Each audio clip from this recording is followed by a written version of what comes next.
Bonjour, aujourd'hui c'est le 17 juillet. Je voudrais lire dans Proverbes chapitre 14, verset 2. Celui qui marche dans la droiture craint l'Éternel, mais celui qui prend des voies tortueuses le méprise. La droiture, c'est quelque chose de très présent ici dans ce livre de Proverbes, mais aussi dans toutes les Écritures.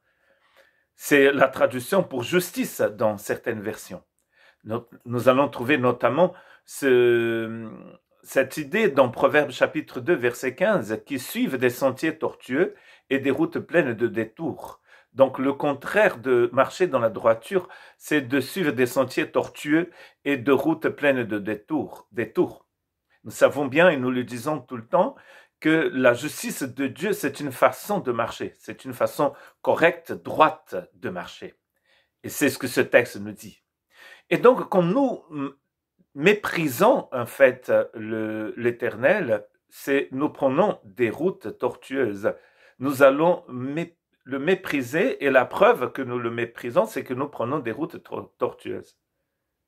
Tortueuses, oui. Et donc, quand on marche dans la droiture, c'est parce que nous craignons l'Éternel.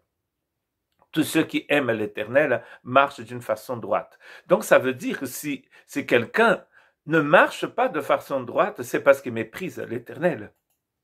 Si vous m'aimez, respectez mes commandements, dit Jésus dans Jean 14, verset 15. La preuve de l'amour que nous avons pour Jésus, c'est parce que nous suivons ses traces. Jésus a dit d'ailleurs à ses disciples, si vous voulez venir après moi, vous devez prendre votre croix, renier à vous-même et me suivre. Donc, quand on aime Dieu, on suit Dieu. Si nous aimons le Seigneur, nous allons le suivre. Et quand nous n'aimons pas le Seigneur, nous ne gardons pas ses commandements. Tous les commandements du Seigneur sont bons pour nous et ils nous donnent la vie éternelle. Ils nous remplissent de l'amour éternel. Donc, quand nous suivons le Christ, nous l'aimons. Quand nous l'aimons, nous le suivons. Et nous allons marcher d'une façon droite. Tout bon arbre produit de bons fruits, mais le mauvais arbre produit de mauvais fruits. Un bon arbre ne peut pas porter de mauvais fruits, ni un mauvais arbre porter des bons fruits.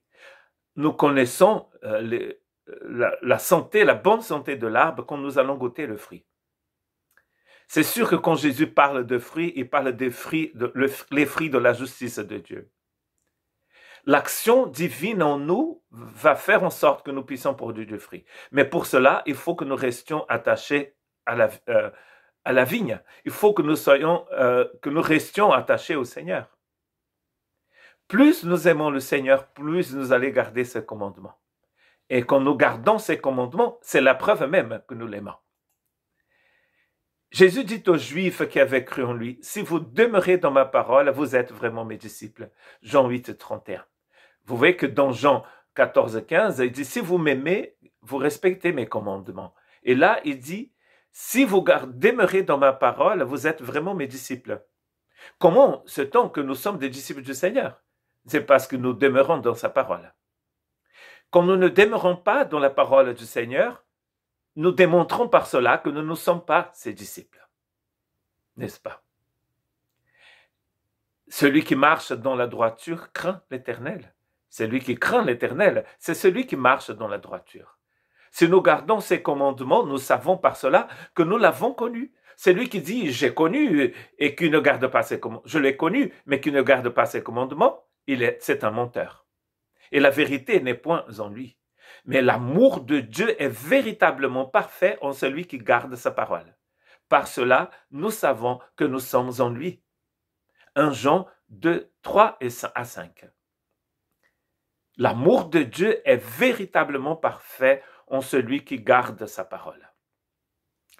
Tous les commandements du Seigneur sont bons et sont parfaits. Les commandements du Seigneur, c'est la parole du Seigneur. Quand nous gardons ces commandements, nous démontrons par cela que nous sommes véritablement dans l'amour de Dieu. Je vous rappelle que ici, c'est l'amour agapé, c'est-à-dire l'amour divin. Et c'est par cela, nous disons, que nous sommes en lui. Dans la première épître de Jean, les choses sont très claires. Soit nous mentons, soit nous sommes dans la vérité. Soit nous sommes dans les ténèbres, soit nous sommes dans la lumière. Soit nous sommes dans la vie éternelle ou nous sommes dans la mort éternelle. Que Dieu vous bénisse.